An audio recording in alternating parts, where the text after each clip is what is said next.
tardes. Estamos en otro encuentro de espiritualidad y ciencia, aquí en la radio de internet, en Congreso. Como siempre, todos los sábados, de 16 a 17, grabando programas nuevos. Quien les habla, Graciela Lucía Fiscalini. Bueno, un beso para todos.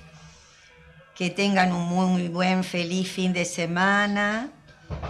Y bueno, estamos acá en abastoradiotv.com.ar, radio de internet. Pueden enviar todas las sugerencias, ideas al email info@abastoradiotv.com.ar o comunicarse con Martín Enríquez, el director de la radio, y todos los que quieran venir acá a la radio, a este programa, saben que pueden venir a difundir lo que hace cada uno, sea en pensamiento, reflexión, los libros que muchos escriben, presentan, en fin, un poquito hablar de lo que cada uno sabe, lo que cada uno hace, y un poco lo que yo digo, cada uno comentar por ahí el sueño que tiene. El sueño que yo digo que uno tiene es el proyecto que uno quiere lograr en esta vida. El proyecto yo creo que tiene que ver con la misión de la vida de cada uno, tiene que ver también con lo que uno se preparó, capacitó casi toda su vida, pensando en que iba a ser lo que uno está haciendo, ¿no? Y bueno, quiere ayudar, contribuir. Los altamente creativos, en general todos los artistas son muy bienvenidos. En fin, saben todos que yo amo todas las artes, en especial la música, la poesía, la danza, toda la expresión corporal, el teatro, pero todo esto adaptado a la ciencia. Y me paro sobre todo en las ciencias de la educación, y me paro sobre todo en una ciencia que creo que da fundamentación, que nos ayuda a comprendernos, a conocernos, como es la psicología, esta ciencia que creo que es una de las que trata de decir qué es realmente la esencia del hombre y de encontrar un camino para poder desarrollar ese potencial que uno tiene oculto, esa memoria que está digamos así, en el inconsciente, todo aquello que hemos olvidado, pero que alguna vez vivimos, todo lo que está en el inconsciente personal de cada uno, en algún momento fue presente y fue consciente. Y dentro, bueno, de esta ciencia hay distintos movimientos, distintas líneas. Yo me paro en la psicología transpersonal, en este movimiento que un precursor de todas estas terapias holísticas desde la ciencia y desde el psicoanálisis fue Jung, así que estamos a partir de Jung para adelante, como digo yo, y el creador de este movimiento en Estados Unidos, Maslow, que hablara bueno, de esto trascendente, esto que por ahí con lo espiritual, lo trascendente, es lo trans, lo que está más allá de la personalidad de cada uno. Y bueno, la otra vez yo estaba hablando de justamente uno de los, de La Voz del Silencio, uno de estos libros de sabiduría oriental y también adaptado al occidental, de Elena Blavatsky, que vivió en el siglo XIX, y que Elena Blavatsky fuera la creadora de la Sociedad Teosófica, que luego se difundió por todos lados esta sociedad. Después que ella muriera, realmente se crearon todos los anexos y todo lo demás. Yo realmente me opongo, como siempre, a veces lo digo en broma, algunos se ríen, pero en realidad lo digo muy preocupada. Yo me opongo que haya que morirse o irse de este mundo para que la gente descubra, cada uno descubra los libros o las obras que ha realizado cada uno, o la trayectoria de toda esta gente que en realidad se entregó a la humanidad por amor, simplemente por amor, y cada uno por eso digo, desde su ciencia, desde su arte, predicó todo, desde su técnica también podríamos decir. Yo creo que por ahí, por eso a veces se confunden los términos, por eso a veces se toma como algo opuesto la ciencia al arte, o la ciencia y la técnica al arte, y dentro del arte pareciera que esto, la literatura o la música,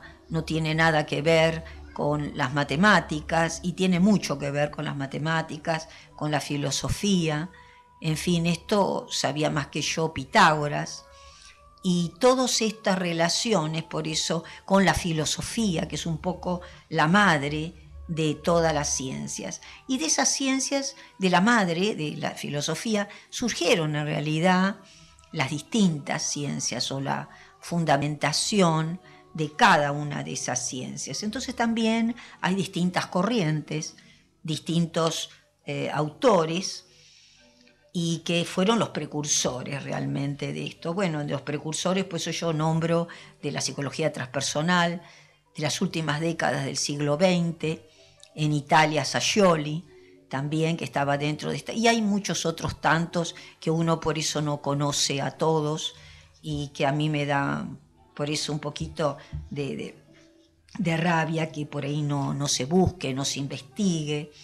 Y yo creo por eso, modestamente desde la ciencia, creo que la que nos da un método, un camino para el cambio, es la psicología, y en especial esto de la psicología transpersonal.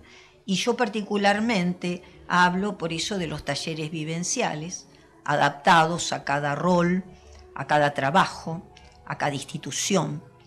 Y creo que con esta metodología que combina técnicas orientales y occidentales, que combina arte, ciencia y filosofía, una filosofía que está también dentro de una línea humanista espiritual, una filosofía que está en los tratados, no solo de Oriente, de Occidente místico, que está en los distintos movimientos del siglo XIX y XX, como son en distintos lados, en distintos países. Por ahí los metafísicos, la línea metafísica, la teosofía. Algunos hablan dentro de la filosofía, contemporáneos ahora, de la filosofía gnóstica. Y yo digo, por eso a veces a alguno no le gusta que diga esto, que hay que ir más allá del siglo XIX o del siglo XX, que hay que ir más atrás del Renacimiento para encontrar, no solo en la pintura, en las expresiones, cosas que ya son milenarias, y entonces hay que ir más allá, los gnósticos de Platón o de los neoplatónicos que están en el siglo I, y yo diría, mejor dicho, hay que ir más allá de esta filosofía gnóstica que está con todos los discípulos o los que estuvieron con Jesús, lo que sí que ha aplicado a la religión, por supuesto, o a la teología, de ahí sale, pero es una filosofía humanista, espiritual, trascendente, y algunos la llaman gnóstica, pero hay que ir más allá todavía, más atrás, para encontrar los orígenes de todas estas ideas, ¿no? Y bueno, cuando todavía no había facultades, no estaban, no sé si por suerte o por desgracia, así divididas las ciencias de las artes y de la filosofía del pensamiento. Bueno, Elena Blavatsky, desde su línea y de la creación de teosofía, nos da muchos preceptos, pero ella tiene también la honestidad en este librito, como comentaba el otro día en La Voz del Silencio, de decir un poco, como yo digo, los grandes maestros, los antecesores, que nadie, uno por sí solo, no inventó nada, aunque hizo su aporte, su contribución cada uno. Y ella dice que se basó en el libro de los preceptos de oro, que también por ahí de costado lo nombra, los versos de oro que hizo Pitágoras, 500 y pico antes de Jesucristo. También dice que él se inspiró o tomó en cuenta o conoció todos estos libros antiquísimos de filosofía mística del Oriente. También la Blavatsky dice que su obra máxima, La Doctrina Secreta, está tomada, o muchas estancias están sacadas del libro de Cian, un libro realmente antiquísimo que también hay en común, filosofía china, filosofía Vedanta, filosofía de la India, y que está un poco sobre todo esto de lo chino, y hay por eso distintas escrituras que después, para poder interpretar y leer todo esto, ¿no? Y por eso hablábamos también el otro día que había distintos tipos de alfabetos. Entonces la gente que por ahí somos nosotros argentinos y qué sé yo, nos creemos que es la única manera y el único lenguaje del alfabético, ¿no? Y hay todo un lenguaje que es un método tibetano. En el empleo de números, yo también lo decía el otro día y lo dice acá en su introducción, en su prefacio, la señora Blavatsky, del empleo de números y de colores. Pero también están los animales, ¿no? Y esto es interesante porque dentro de lo que poco mucho que yo sé, traté de tomar algo de todas estas técnicas, aunque no sé, pero Pitágoras ya hablaba de la numerología, es decir, adaptado como diagnóstico, y yo diría como terapéutico, no estaba en facultades, no estaba en la psicología como ciencia, no estaba en Occidente el psicoanálisis, en realidad nace tarde, como digo yo, Freud, fines del siglo XIX y todas sus contribuciones en las primeras décadas del XX, ya para la evolución de la humanidad.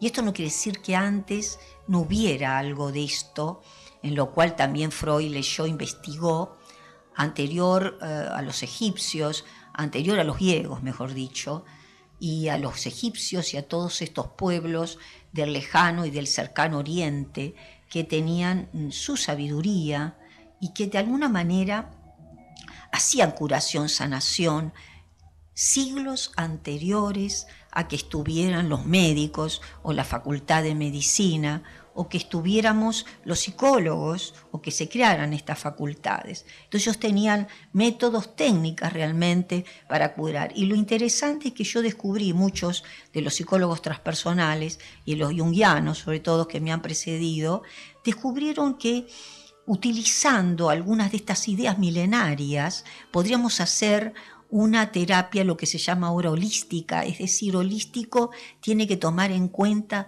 todos los aspectos del hombre, si no, no hay sanación. Es decir, si no, desaparecen los síntomas, pero no se ataca la causa del trastorno, de la enfermedad. La enfermedad es los de afuera y que afecta un órgano o demás. Hay que ver, por ahí la causa es el estrés, entonces hay que ver cuál es la causa del estrés, por ejemplo, en cada uno, o de la angustia, o de la ansiedad, o del dolor. Es decir, la causa y es personal, y yo creo que está en el inconsciente de cada uno, y entonces acá hay que tratar de ver, de descubrir cada uno. Los métodos que van, creo yo, solo con la palabra, creo que no alcanzan. Por eso creo yo más en el lenguaje, y Pitágoras también, en el lenguaje de los números, en el lenguaje de los colores, para ver la tonalidad afectiva. Y nosotros en psicología hablamos de estos mecanismos de proyección, en donde el que sabe mirar, por ejemplo, una pintura, puede ver esta proyección del estado anímico, afectivo, del que creó ese cuadro, ¿no es cierto? Y esto es interesante, por eso los psicólogos, dentro de esta línea, nos hemos dado cuenta que podemos curar o podemos hacer diagnóstico a través de los números, y ahí sería la numerología. Y yo ahí la numerología no lo veo como una cosa así medio de brujos y qué sé yo, lo veo que bien aplicado es una ciencia.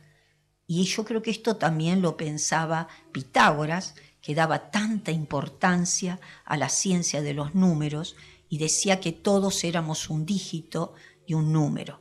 Por eso después, siglos después, han aparecido acá, o contemporáneos, digo que los conocemos, los astrólogos, y hacen cartas natales. Acá hablábamos el otro día también una manera de leer los signos del zodíaco, la gran rueda de la vida, donde en cada uno de esos 12 hay, digamos, un estado anímico, hay un personaje arquetípico, un modelo, según Jung, Y ahí por eso está el viejo, está un poco el maestro, el anciano, el ejemplo. Bueno, esos son modelos. Ese arquetipo es el que podemos llegar cada uno de nosotros a ser arquetipo, desarrollar lo que está en potencia en cada uno de nosotros. Y esto es lo que yo trato de hacer modestamente en los talleres, es decir, el maestro, el docente, que vea cuál es la mejor manera de ser él, el verdadero docente, de cuál tener qué cualidades, qué aptitudes tiene. Y esto hay que desarrollarlas. Y yo creo que hay que modificar los métodos de enseñanza y los métodos de aprendizaje. Y yo creo que por eso se puede aprender mucho mejor bailando, danzando, pero aplicado. Una danza como técnica con una metodología pedagógico-didáctica, hay que integrarlo. Entonces yo digo por eso que hay que saber, el maestro tiene que saber algo de teatro, tiene que saber tocar un instrumento o saber escuchar música, ni hablar por eso del psicólogo. Entonces, todo el mundo no podemos saber todas las artes, pero podemos encontrar, yo digo, un arte que nos ayuda, en el caso de los psicólogos, a construir un método de diagnóstico y terapéutico. Y estaba hablando de estos holísticos, porque el verdadero holístico toma todos los aspectos del hombre. Si no, realmente no curamos. Y esa es una diferencia que hacen algunos entre curación y sanación. La sanación incluye todo, tanto lo físico, lo orgánico, lo somático, como lo afectivo, lo emocional, lo mental, lo intelectual o lo cognitivo que se habla, y lo espiritual, lo trascendente. Y acá aparece, por eso yo me simpatizo más con esta línea transpersonal. Tomamos todos los aspectos del hombre.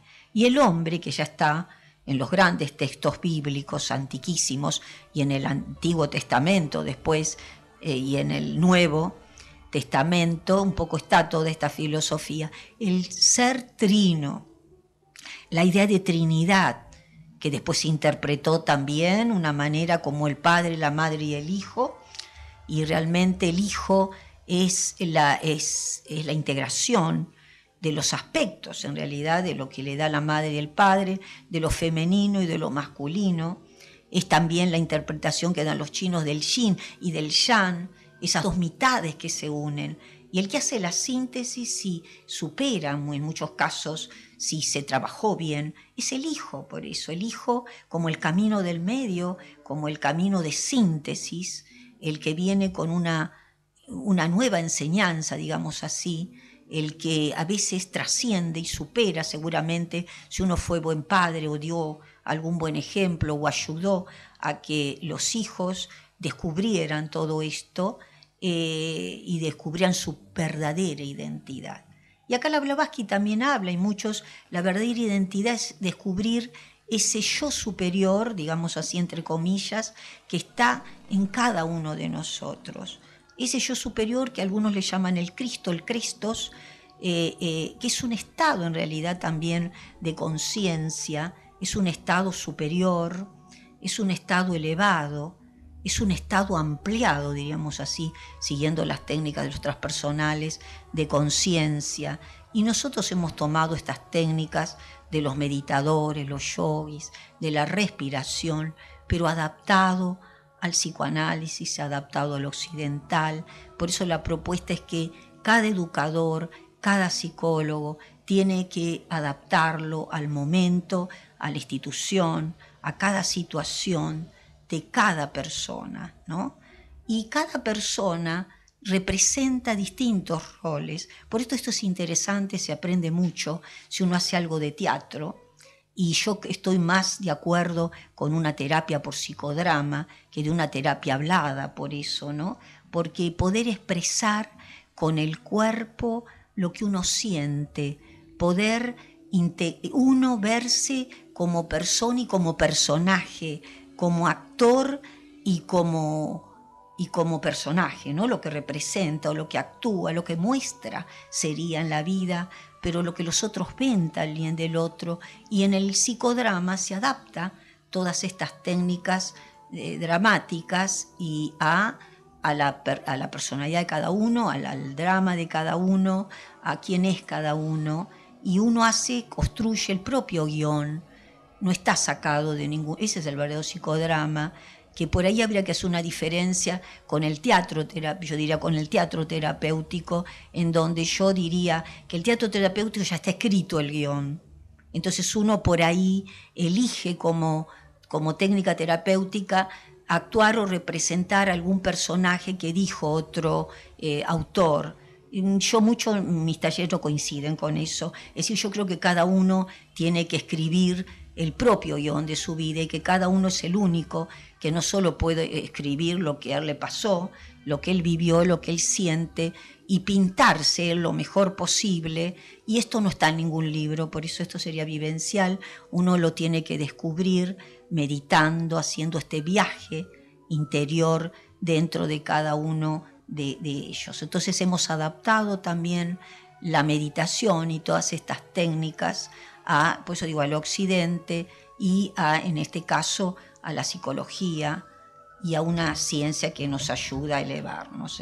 Pues es un poco lo que yo he hecho, la relación con la educación, con la psicología. Bueno, para esto, por supuesto, yo los invito también a que leen, busquen distintos libros, distintos autores, que comparen todos los maestros, los educadores, y el desafío es que cada uno construya un método, en el caso del maestro, adaptado a cada grupo que tiene de enseñanza, porque solo el maestro que está frente a un grupo, él más que nadie, o profesores, tiene que conocer ese grupo.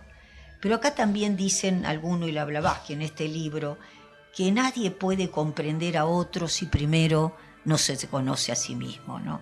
Y este es un gran precepto de Sócrates, el conócete a ti mismo. Y acá el conócete a ti mismo, yo creo, no es solamente hablando de lo que a uno le pasa o de lo que uno es, o por ahí habría que ver una intersección, qué nos ven los otros, pero a mí mucho no me gusta que los otros digan cómo es cada uno del otro, cómo lo ve, sino que cada uno descubra en sí mismo con valentía, vea, y por eso es un poco este método diagnóstico de introversión, de buscar lo positivo y descubrir lo negativo de uno y ver, porque si uno ve qué defectos quiere corregir y uno decide que los quiere cambiar, porque por eso por más que hablemos y le digamos a alguien que por qué no cambia, no va a cambiar realmente, al revés, por ahí en el caso que yo a veces doy, así que estoy dando, lo toman a mal, porque es como que nosotros le estuviéramos diciendo lo que tiene que hacer, aunque se olvidan que somos psicólogos, que para eso se creó la facultad de psicología. Yo creo que es por eso consultarles en alguna problemática que no podemos salir sola, nos pueden ayudar, como es el caso de las distintas adicciones, necesitamos la ayuda de alguien que se supone que estudió y se preparó para tener un método de cambio en algo que es tan difícil de comprender como es la psiquis, sobre todo la psiquis humana, ¿no es cierto? Es decir, la psicología de cada uno. Y esto, yo digo que uno no lo aprende solo leyendo libros, aunque es necesario leer, comparar, sino yo creo que uno puede saber un poquito de algo cuando uno puede escribir el propio libro. Y yo creo que para que cada uno pueda escribir un propio libro o poesías, no se necesita ser un gran escritor o un gran poeta. Yo lo he mostrado con los alumnos o con cada grupo, que pido que escriban poesías, o que el que quiere escribir un cuento, o el que quiere armar un personaje de eso de la meditación, o que él pueda escribir en forma de poesía algo que a él le pasa, pintarse él en una poesía o en un personaje y armar él un guión de teatro, si le gusta el teatro, y dramatizar eso que le pasa. Y esto es interesante porque así cada uno puede construir también, al que le gusta teatro, un guión de teatro. Y no se necesita, por eso, ser actor, aunque Jacobo Moreno lo era, para hacer un psicodrama o para curar a través de estas técnicas, por ejemplo, de teatrales. Lo mismo pasa con la música. Los musicoterapeutas es una especialidad. Y realmente yo creo que es un gran científico, pero aparte también tiene que saber algo y dejarse atravesar por la música. Si alguien nunca no sabe absolutamente nada de música, realmente no le interesa, es muy difícil, aunque sea psicólogo, que pueda aplicar algo como musicoterapeuta. De cualquier manera está la especialización. Entonces esto no se aprende, por eso digo, leyendo un librito o solamente escuchando música, sino que también uno tiene que poder entender el lenguaje de las notas, del sonido. Tiene que saber algo de teoría, creo yo, de solfeo, pero tiene que saber tocar un instrumento. Y para ser musicoterapeuta, yo creo, tiene que dejarse atravesar por esa... ¿Qué nos plantea la música, la tonalidad? ¿Qué relación tiene tal disco conmigo o con mi estado de ánimo? Y ahí por eso los musicoterapeutas hemos descubierto, los que sabemos algo de música y algo de psicología, cómo podemos cambiar el tono emocional a través de escuchar un determinado tipo de melodía. Podemos ayudar al depresivo, podemos ayudar a levantarle el ánimo según qué música le ponemos. Una música también que lo armonice, porque una música también que simplemente de golpes y demás, esto a veces puede ser contraproducente, por ejemplo, en personas que no tienen un gran equilibrio emocional o que son propensos por ahí a gritar, a perder el poco equilibrio. Si le ponemos una música de mucho golpe y de mucho cosa, lo exacerbamos más. Entonces, todo esto hay que saberlo. Cómo la música puede ayudarnos a quietarnos, a levantar, a elevar nuestro espíritu, digamos así. Y bueno, para esto hay que saber algo de música. Por eso, si sale algo de moda, a veces es hasta contraproducente escuchar cosas que están de moda. Bueno, yo he traído un disco que hace mucho que tenía por ahí, que es antiguo, pero de los primitivos que cantaban esto, y bueno, traje acá para escuchar. Vamos a escuchar alguno de esos de músicas conocidas que tuvieron con cantantes los primigenios, digamos. Y escuchamos, sí.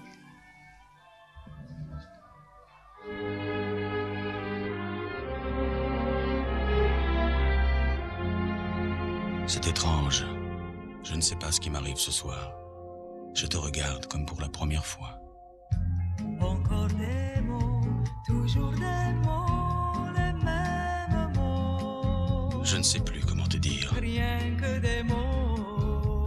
Mais tu es cette belle histoire d'amour que je ne cesserai jamais de lire. Des mots faciles, des mots fragiles, c'était trop beau. Tu es d'hier et de demain. Bien trop beau. De toujours, ma seule vérité.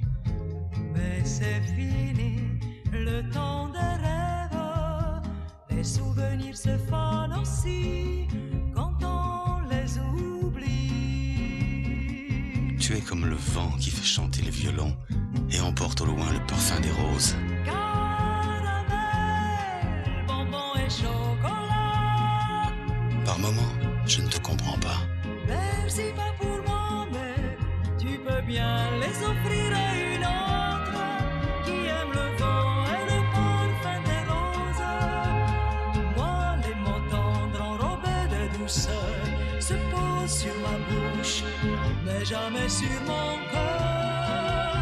Une parole encore. Parole, parole, parole. Écoute-moi, Parole, parole, parole. je t'en prie. Parole, parole, parole. Je te jure. Parole, parole, parole, parole. Parole, encore des paroles que tu sais mon mot. Voilà mon destin. Te parler comme la première fois. Encore des mots, toujours des mots, les mêmes mots. Comme j'aimerais que tu me comprennes, Rien que des mots. que tu m'écoutes au moins une fois. Des mots magiques Tu es mon rêve défendu, oui, tellement faux. mon seul tourment et mon unique espérance. Rien ne t'arrête quand tu commences. Si tu savais comme j'ai envie d'un peu de silence. Tu es pour moi la seule musique qui fait danser les étoiles sur les dunes. Caramel, bonbon et chocolat. Si tu n'existais pas déjà, je t'inventerais. Merci pas pour moi, mais tu peux bien les offrir à une autre qui aime les étoiles sur les dunes. Moi, les mots tendres enrobés de douceur se posent sur ma bouche, mais jamais sur mon cœur. Encore un mot, juste une parole. Parole, parole, parole. Écoute-moi, Parole, parole, parole. je t'en prie, Parole, parole, parole. je te jure. Parole, parole, parole, parole, parole, encore des paroles que tu sais non. Que tu es belle, Parole, parole, parole. que tu es belle, Parole, parole, parole. que tu es belle, Parole, parole, parole. que tu es belle. Parole, parole, parole, parole, parole, encore des paroles que tu sais non.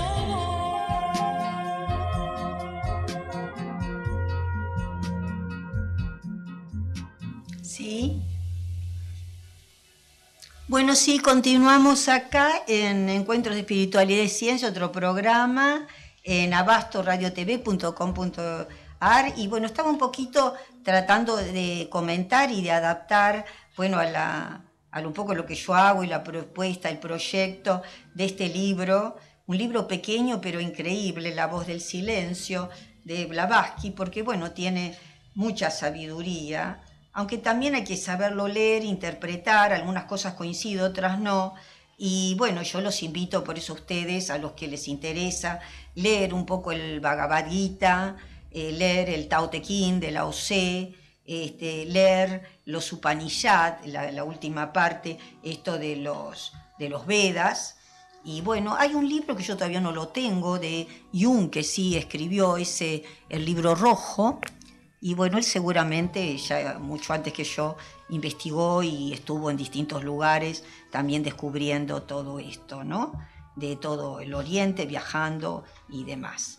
Así como estuvo la Blavatsky, como decía, 3 años en el Tíbet, y tuvo la posibilidad de estar en contacto con maestros o gurúes de ahí, de ese siglo XIX, y de los distintos monasterios, y aprender directamente estos textos sagrados de la boca de ellos, ¿no? Y ella, bueno, después por eso escribió uno de los libros que la consagrara a ella, escribió otros libros también, pero como estaba, este es uno, ¿no? La voz del silencio, el ocultismo práctico, este libro magnífico, que es la gran obra de ella, que es La doctrina secreta.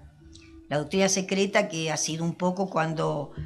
Fíjense, no estaba Einstein ni nada, pero Einstein sabía todo esto de teosofía, y dicen los teósofos que leía, yo digo que tenía el tomo 1, Cosmogénesis, del origen del mundo y demás, y muchos grandes de estos físicos de la nueva física que tuvieron graves problemas, también todos los físicos cuánticos, porque tuvieron que oponerse a toda los que no los entendían, que eran los físicos mecánicos o la mecánica, y entonces, bueno, lo veían como oposición, ¿no? Y no como una complementación o como un paso más allá de la física tradicional realmente. Y bueno, entonces tuvieron graves problemas, y Einstein dice, bueno, que tenía la doctrina secreta de la Blavatsky. Yo comento siempre que doy un ejemplo, por eso cuando alguna gente también es muy fanática de su ciencia, dicen que tocaba el violín,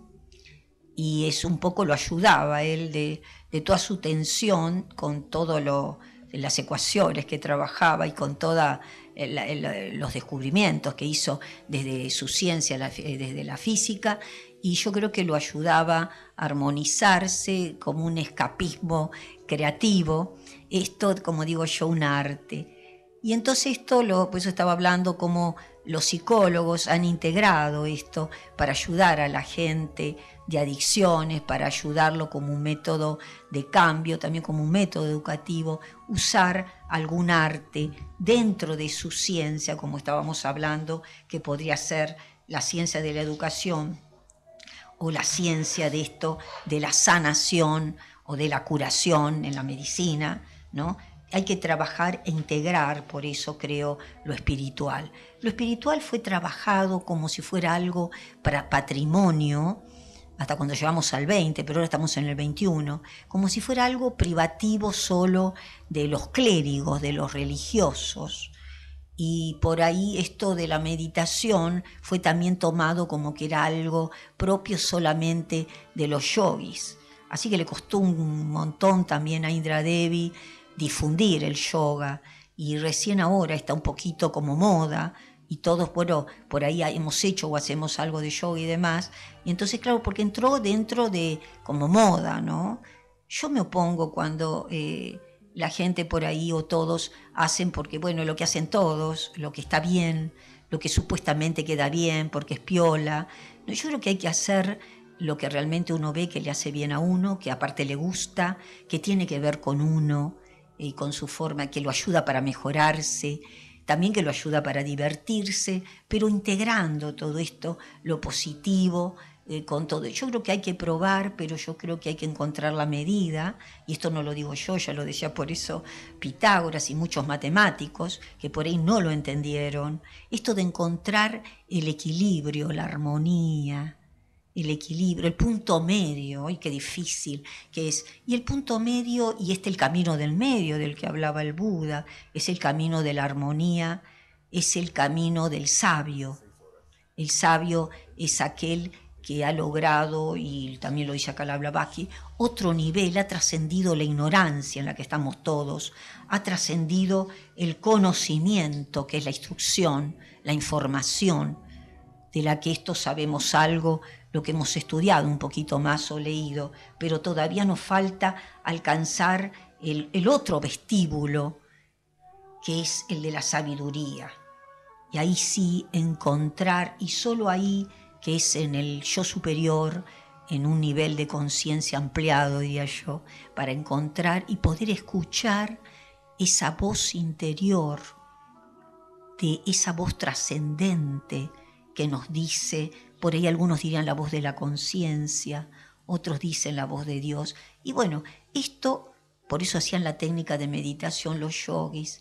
Y yo digo que, y gracias a Maslow, dijo, bueno, si podemos cambiar la parte neurológica, y los neurocientíficos nos están dando la razón con todas estas técnicas, ¿por qué no podemos ayudar para curar o para aliviar el dolor de pacientes oncológicos? ¿Por qué no podemos desde la psicología, yo digo que sí, ayudar a los adictos a dejar el tabaco, a dejar el alcohol, a dejar cualquier tipo de adicción?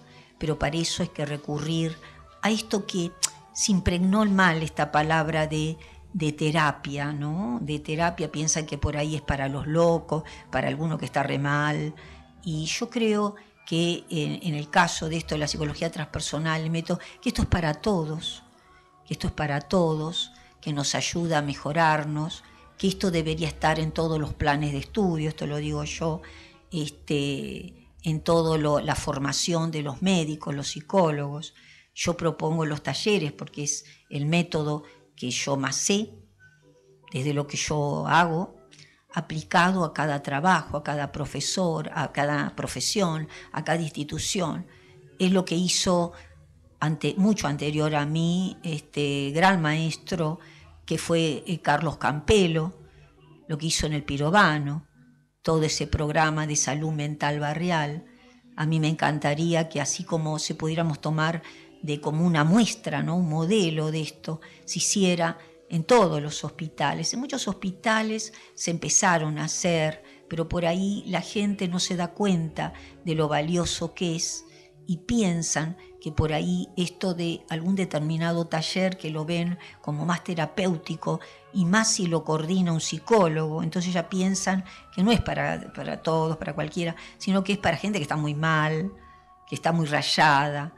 Y yo digo hacia cada uno, no importa el estudio que tengamos, no importa el nivel que tengamos de conocimiento o el nivel económico. Yo le pregunto que se hagan esta pregunta: ¿quién realmente está en esa situación de equilibrio en esta época? Rodeado de tanta gente que hay, de tanto ruido como bochinche. Está en ese punto del medio, de ese punto de armonía, de equilibrio. ¿Y quién puede decir yo estoy así en ese? Yo creo que son muy pocos realmente, y por ahí no sé si existe alguno que realmente pueda decir yo estoy en este punto de armonía.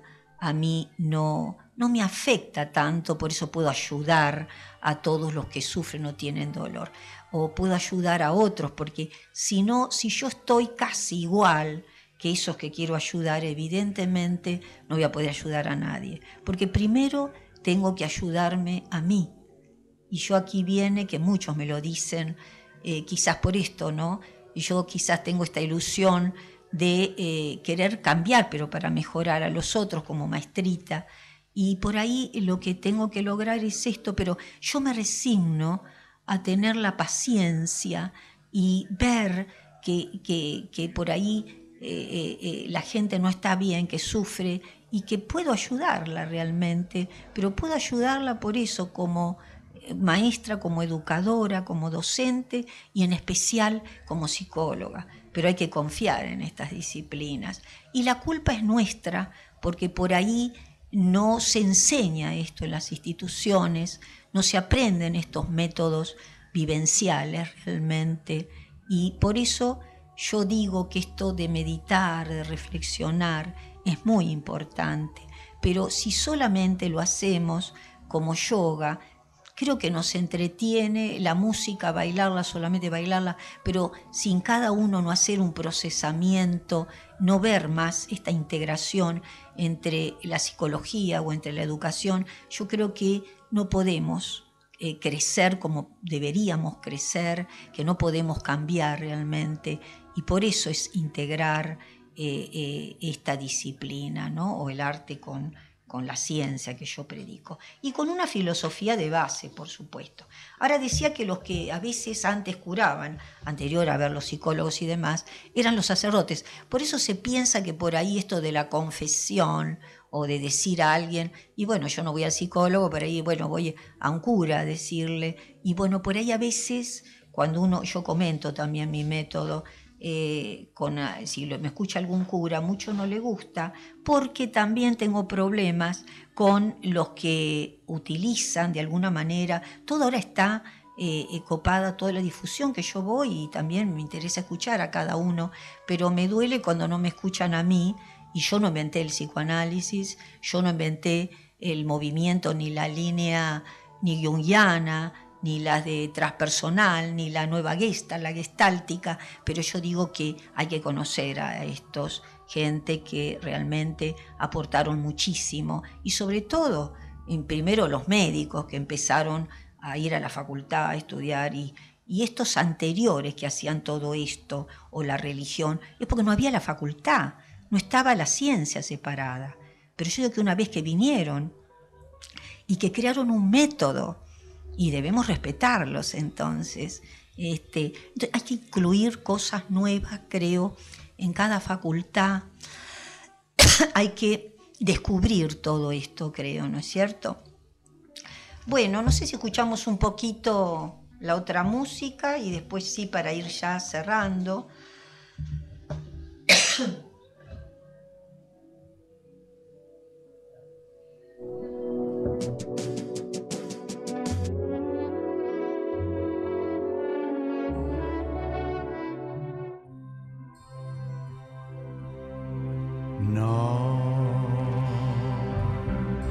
Stanotte amore non ho più pensato a te,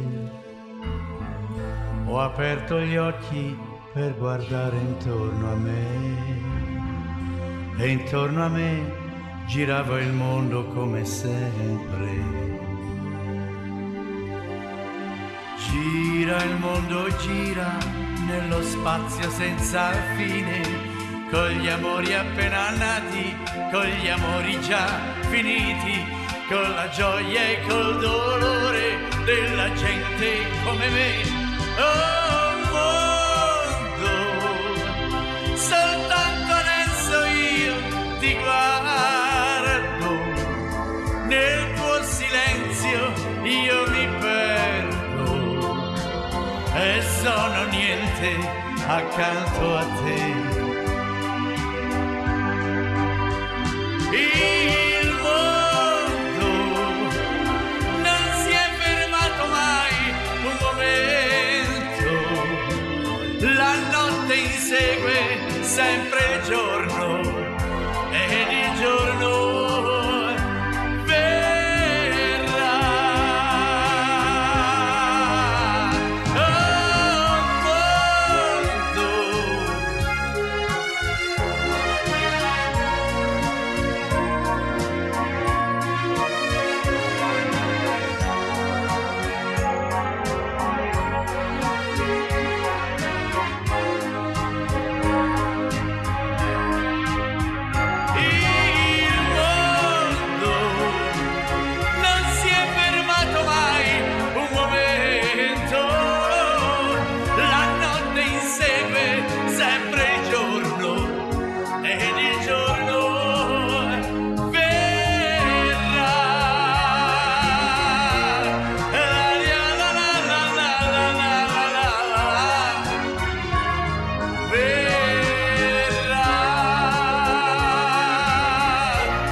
Y para ir un poquito finalizando acá, en este librito de La Voz del Silencio, he sacado algunas reflexiones que evidentemente de algunas de las charlas en la biblioteca de la Sociedad Teosófica, hace años que por ahí estoy yendo o conociendo a gente de ahí. Este librito que tengo fue impreso en agosto del 2002, La Voz del Silencio, por Kier, así que bueno, hace unos cuantos años. Pero yo descubro todo esto a partir del año 96, y anterior al 96 estaba en la total oscuridad de todo esto, y por eso empiezo a difundir después por distintos libros que escribo un poco de todo esto que voy descubriendo y proponiendo este método de cambio de los talleres vivenciales. Y bueno, acá encontré unas reflexiones, yo siempre pongo algunos aforismos, reflexiones en mis libros, y digo para pensar un poquito hoy, ¿no? Lo que veníamos hablando de la vez pasada. El mayor poder es aquel que pueda disipar las propias sombras. El verdadero poder es interior, es la seguridad interna. El hombre sabio feliz puede ver la vacuidad de lo aparentemente lleno y la plenitud de lo aparentemente vacío. Protege tu mente del orgullo y la satisfacción al pensar en la hazaña llevada a cabo. Lo eterno no conoce cambio alguno. Vive en el espacio sin límites. La verdad relativa es el origen de todas las ilusiones del mundo. El yo verdadero es el guía de tu vida, el vigilante y pensador silencioso. Concentra la mirada de tu alma en la luz que irradia tu corazón. Y esto por ahí sirve para hacer versos, que es un poco lo que yo he hecho, y muchas amigas también poetas, que por ahí no son conscientes de toda la filosofía y psicología que está implícita. Por eso yo a veces comento o trato de explicar algo de lo que yo entiendo, por lo menos de los aforismos que escribo y de dónde los saco, y lo que construyo también, ¿no?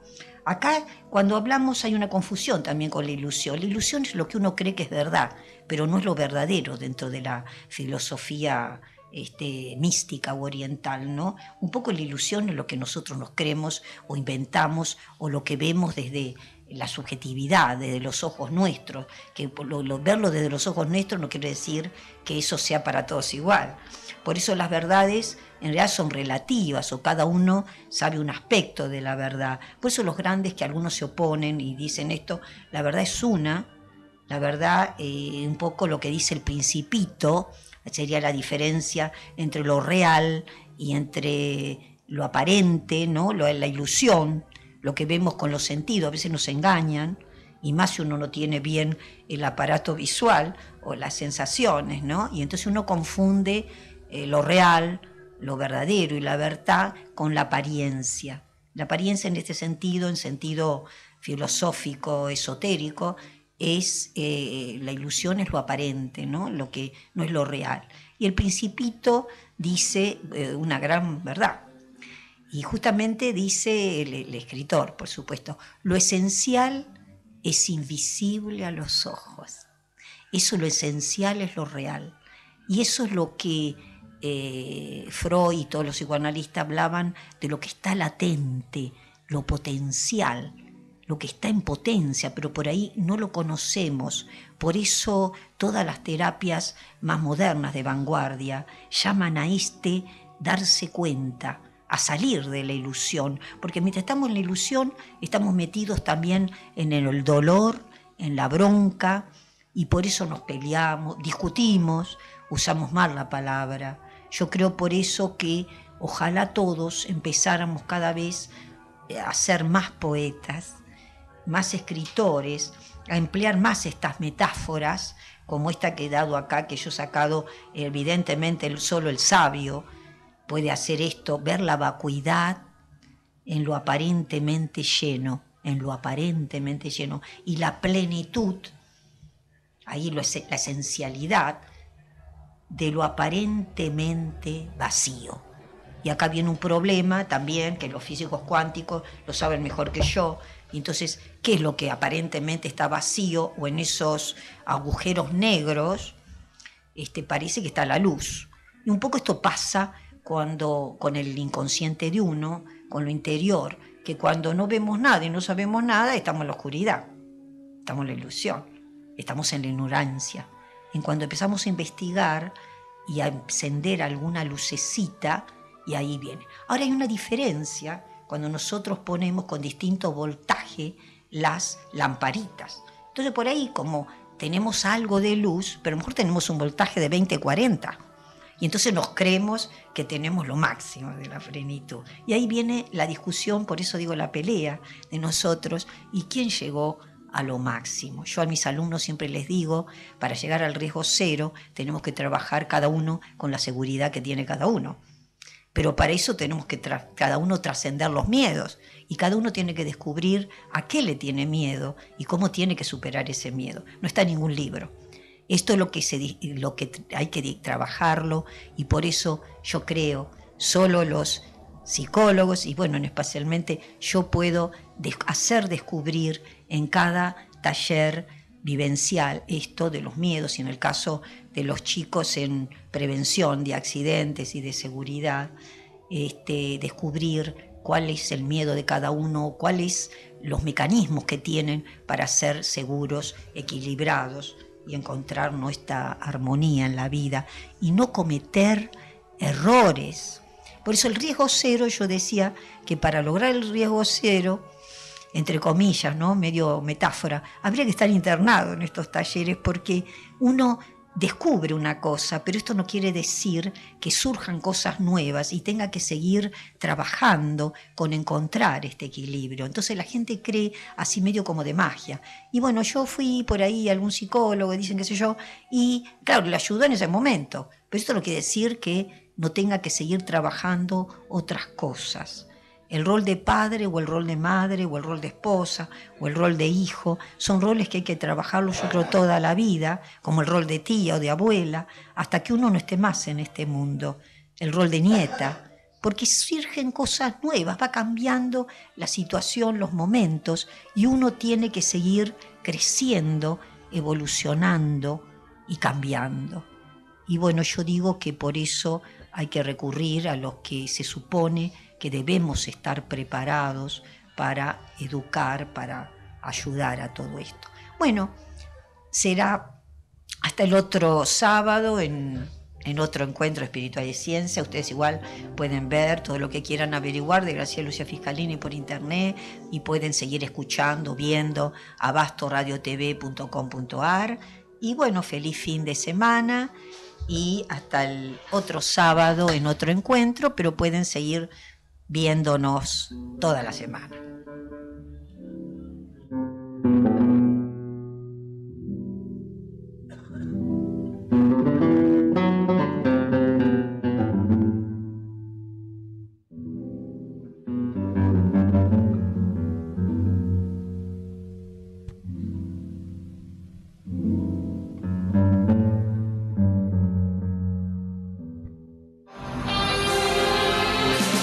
La radio es el más personal de los medios. Por eso,